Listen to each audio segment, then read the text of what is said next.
Alam mo, pwede pala yun, no? Hindi mo kabarangay, hindi mo naging kaklase noong elementarya, hindi mo rin naman siya naging katrabaho. Isang beses lang kayong nagkita. Tapos, kinabukasan, may kasama ka ng gumala.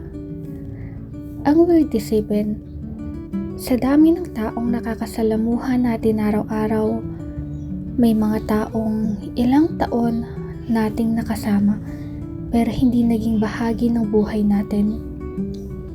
Habang may isang taong minsan mo lang nakilala pero bigla na lang kayong nasa iisang kalsada, nagtatawanan, naghahanap ng makakainan, nagpapahinga sa tuktok ng bundok at nagplano kung saan naman pupunta pagkatapos. Hindi ako pala kaibigan na tao. Wala nga akong masyadong maalalang naging kaibigan ko noong elementarya ako. Kahit noong high school, ganoon din. May mga nakilala, may mga nakasama, pero hindi ko masasabi na marami akong taong talagang pinagkatiwalaan. Noong kolehiyo, doon ko lang nakilala ang mga taong masasabi kong kaibigan ko talaga. Mga taong pinili kong pagkatiwalaan. Mga taong nakasama ko sa panahong pare-pareho pa kaming may nahabol na deadline, pare-parehong nag-aalala sa grades, pare-pareho na iniisip kung ano ba talaga ang gusto namin gawin sa buhay. Noon, parang iisa lang ang daan namin. Pero matapos ang kolehiyo, nagkaroon na kami ng kanya-kanyang buhay. May mga taong lumipat ng lugar, may nagtrabaho, may nag-asawa, may nagpatuloy sa pangarap. May mga taong unti-unting nawawala sa araw-araw kong buhay. Hindi dahil may nangyaring masama, kundi dahil ganoon talaga minsan ang buhay. May mga taong makakasama mo sa isang yugto, pero hindi sa buong paglalakbay. At siguro, iyon ang hindi ko napansin. Akala ko kapag tumanda ka na, tapos na rin ang panahon ng pagkakaroon ng bagong kaibigan. Akala ko sa mga taong magiging malapit sa akin ay iyong mga nakilala ko na noon. Iyon bang mga taong may kwento na kami bago pa maging ganito kagulo ang buhay? Hindi pala. Hanggang sa hindi ko alam kung paano nagsimula. Hindi naman siguro biglaan, pero hindi rin naman planado.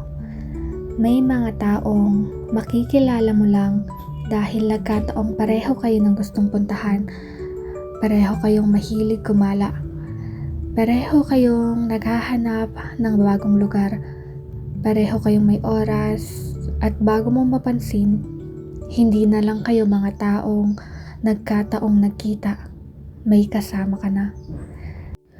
Siguro may mga taong hindi talaga natin kailangang hanapin, kailangan lang nating magpatuloy na maglakbay dahil minsan sa gitna ng daan natin sila makikilala.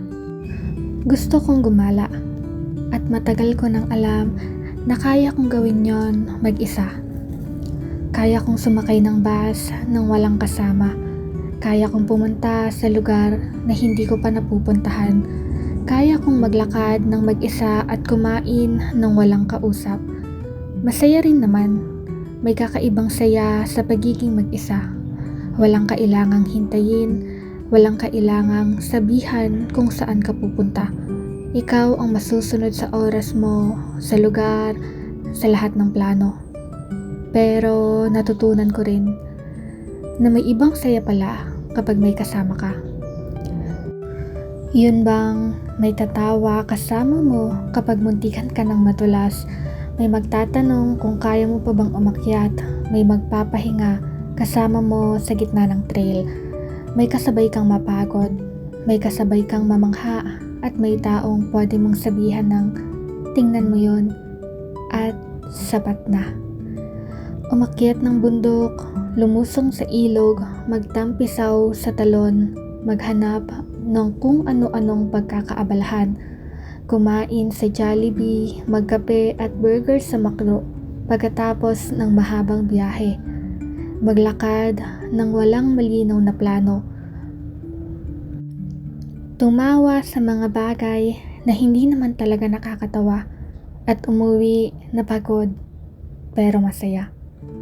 Siguro, iyon ang isa sa mga bagay na hindi ko inaasahang matutunan ko habang tumatanda ako. Hindi pala natatapos ang pagkakataong makahanap ng mga taong magiging mahalaga sa'yo. May mga bagong mukha pa palang parating. May mga bagong kwento pa palang pwedeng mabuo. At may mga taong hindi mo nakilala sa classroom, hindi sa trabaho, o sa lugar kung saan ka lumaki. Minsan, makikilala mo sila sa isang bundok, sa isang bus, sa isang daan, sa isang random na lakad, o sa isang lugar na pareho niyong unang beses puntahan. May mga pagkakaibigang hindi nagsisimula sa mahabang pagkakakilala.